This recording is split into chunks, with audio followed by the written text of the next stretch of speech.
ये कहानी 1972 के वक्त में जहां दो बच्चे खेल रहे हैं, तभी इनकी मार्बल बॉल इनके हाथ से गिरकर नीचे दूसरे फ्लैट में पहुंच जाती है। जब वो बच्चे फ्लैट के अंदर जाकर जैसे ये मार्बल बॉल उठाते हैं तो सफेद कपड़े पहने एक औरत चेयर से गिर जाती है। असल में वो काफी देर पहले ही मर चुकी थी।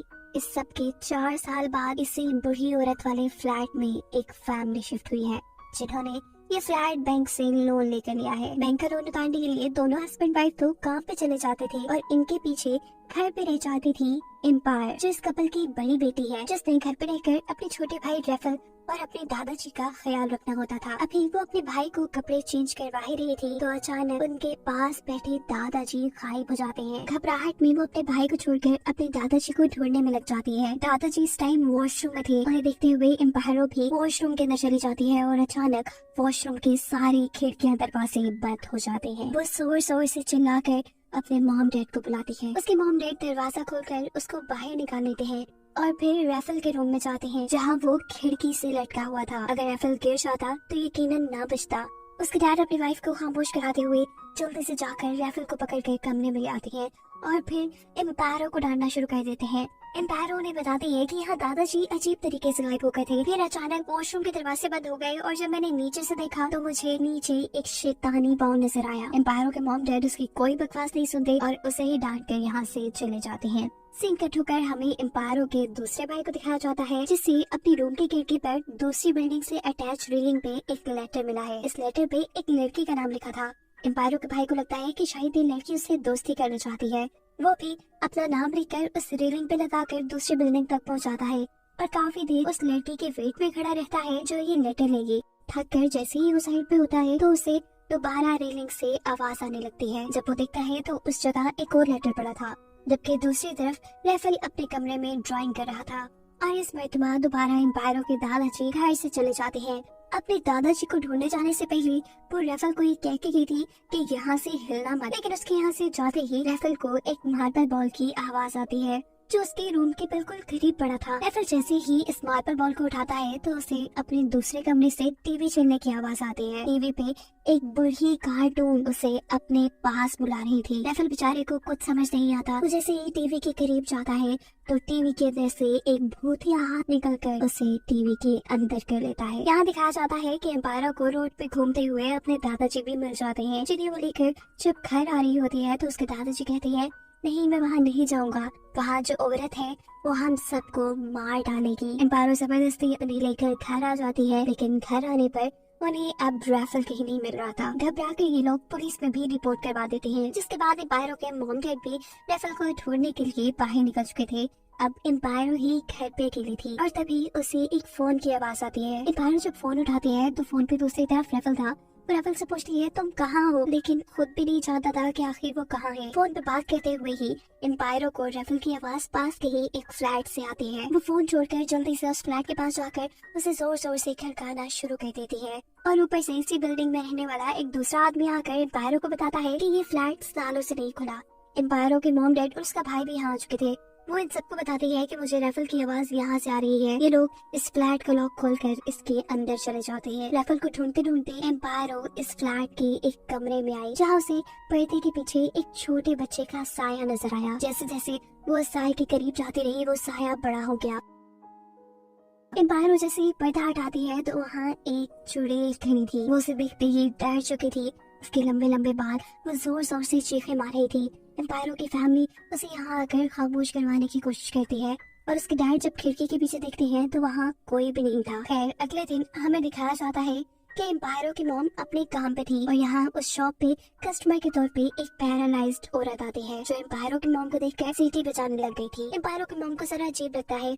वो पास जाकर उस औरत से बात करने की कोशिश करती है और तभी यहाँ उस औरत की मॉम भी आ जाती है, जो उसे बताती है कि मेरी बेटी बोल नहीं सकती। ये पैरालाइज्ड औरत अपनी मॉम को कुछ समझाती है। वो असल में एम्पायरों के घर में होने वाली सारी चीज एम्पायरों की मॉम को देखकर जान चुकी थी, इसीलिए इस पैरालाइज्ड औरत की मॉम एम्पायरो की मॉम को एक कार्ड देती है और कहती है इसे तुम हमेशा अपने पास रखना, ये तुम्हारी मदद करेगा। दूसरी तरफ घर में आज दोबारा एम्पायरो के बड़े भाई के पास दूसरी बिल्डिंग से एक लेटर आया है। वो दूसरी बिल्डिंग की खिड़की को देखता है, वहाँ तो कोई भी नहीं था। वो फैसला करता है कि वो सामने वाली बिल्डिंग में जाकर चेक करेगा कि आखिर कौन उसे ये लेटर्स लिख रहा है। ये लड़का जैसे ही दूसरी बिल्डिंग में जाता है तो कोई लड़की उसे पीछे से गले लगा लेती है। लड़के के हाथ में कैंडल थी और सामने एक शीशा लगा हुआ था। ये लड़का जब शीशे में इस लड़की को देखने की कोशिश करता है तो उसे पता चलता है कि इस लड़की के पाँव मुड़े हुए हैं। उसी वक्त पे ये चुड़ैल इस लड़के को मारने की कोशिश करती है, पर ये लड़का बड़ी ही होशियारी दिखाते हुए इस चुड़ैल को उठाकर दूर फेंकता है और यहाँ से भागते हुए अपनी जान बचाकर निकल आता है। यही एम्पायरो को भी घर पर अब पेट में दर्द हो रहा था। तो जब अपना पेट चेक करती है तो उसके पेट पे बहुत सारे निशान थे। वो इन निशानों को ज्यादा बॉदर नहीं करती, उसे लगता है कि ये एलर्जी है। वो अब कुछ सब्जियां लेकर आई थी जिसे वो जब किचन में रखती जाती है तो किचन के दरवाजे में से देखती है कि कोई अजीब सी क्रिएचर उनके किचन में कुछ बना रही है। वो जल्दी से दरवाजा खोलती है तो उसे पता चलता है कि ये तो उसके दादा है। अंदर जाकर जब वो अपने दादाजी से बात करती है तो उसके दादा अब उसके छोटे भाई यानी रैफल की आवाज में उससे बात कर रहे थे। इसी टाइम पर दोबारा फोन रिंग करता है। एम्पायरो जब दोबारा फोन उठाती है तो उसे रैफल की आवाज आ रही थी। पहले की तरह ही रैफल से बात करते हुए उसे रैफल की आवाज पास के एक फ्लैट से आ रही थी। वो फोन को ऐसे ही छोड़कर जल्दी से उस फ्लैट का दरवाजा खोलती है और फाइनली उनका भाई उसे उसी फ्लैट में मिल चुका था। इस अजीब वाकये से अब पूरे घर वाले डर चुके थे। रैफल और एम्पायर की मॉम अपने हस्बैंड से कहती है बस अब और हम यहाँ नहीं रहेंगे, हम इस घर को छोड़कर कहीं और चले जाएंगे। तो ये आदमी कहता है नहीं, हमने इस घर को खरीदने के लिए बहुत सा बैंक लोन लिया है, हम इसे नहीं छोड़ सकते। रात हो गई थी। एम्पायरो जैसे ही अपने कमरे के अंदर कदम रखती है तो उसी सेकंड उसके कमरे के सारे खिड़की दरवाजे एकदम से बंद हो जाते हैं। यहाँ तक कि लाइट भी उसके कमरे की चली गई थी। वो जोर जोर से चिल्लाती है। उसके मॉम डैड जैसे ही इस कमरे में आते हैं तो उन्हें नजर आता है एक बहुत बड़ा खौफनाक भूत हाथ जो एम्पायरो की तरफ बढ़ा था। उसके डैड एम्पायरो को बचाकर पीछे कर लेते हैं और ये देखने के बाद इन लोगों को फाइनली यकीन आ चुका था कि उनके घर में कोई आत्मा यानी कोई भूत रहता है। अब तो ये लोग इस घर में बिल्कुल नहीं रहने वाले थे। रैफल और एम्पायरो के डैड इन सब को लेकर एक होटल में चले जाते हैं और पूरी रात ये लोग ये दुआएं करते हुए गुजार देते हैं कि वो इस आत्मा से बच जाएं जो उनके घर रह रही है। अगले दिन एम्पायरो के मॉम डैड को बैंक वाले बुलाकर ये बताते हैं कि आपको जल्द से जल्द बैंक का लोन वापस करना होगा। पैसों का इंतजाम करने के लिए एम्पायरो के डैड अपने फ्रेंड्स को कॉल करते हैं, लेकिन कहीं से पैसों का इंतजाम नहीं हो पाता। वो पिछले 2 दिन से ऑफिस में नहीं गए थे, इसीलिए उनको जॉब से भी निकाल दिया गया था। थक हार कर अब एम्पायरो की मॉम उस पैरालाइज्ड लेडी के घर जाती है जिसकी मॉम ने उसे एक कार्ड दिया था। वो अपने घर में होने वाली सभी चीजों के बारे में उनको बताती है, जिस पर ये लेडीज कहती है कि हमें तुम्हारे घर होने वाली हर चीज के बारे में पहले ही पता था। वो अब उनके घर को देखने के लिए उनके साथ यहाँ आई थी, जबकि अब एम्पायरो भी उनके घर में रहने वाले पिछले लोगों से मिलने के लिए गई थी। ये औरत बताती है कि जब हम लोग उस घर में रहते थे तो मेरी एक पूरी फैमिली थी, मेरा बेटा, मेरे हस्बैंड, पर हमें नहीं पता था कि मेरा बेटा एक ट्रांसजेंडर है। उसे लड़का होने के बावजूद लड़की बनने का शौक था। इसी के गुस्से में उसके डैड हमेशा उस लड़की को बेसमेंट में बंद करके रखते थे, लेकिन वक्त गुजरा, उस लड़के की आदतें बदली नहीं। वो बिल्कुल औरतों की तरह बिहेव करने लगा। उसके बेटे को माँ बनने का शौक हो गया और इसी वजह से वो उस लड़के को वही बंद करके यहाँ आ गई और वो लड़का वही तड़प तड़प कर मर गया और तब से उसी की रूह वहाँ पर भटक रही है। यहाँ रिवील होता है कि वो अपनी माँ बनने की ख्वाहिश पूरा करने के लिए एम्पायरो के भाई को बार बार लेटर्स लेकर अपने पास बुलाती थी और उसने 2 मरतबा मौका पाने के बावजूद भी एम्पायरो को इसलिए नहीं मारा क्योंकि एम्पायरो प्रेग्नेंट थी।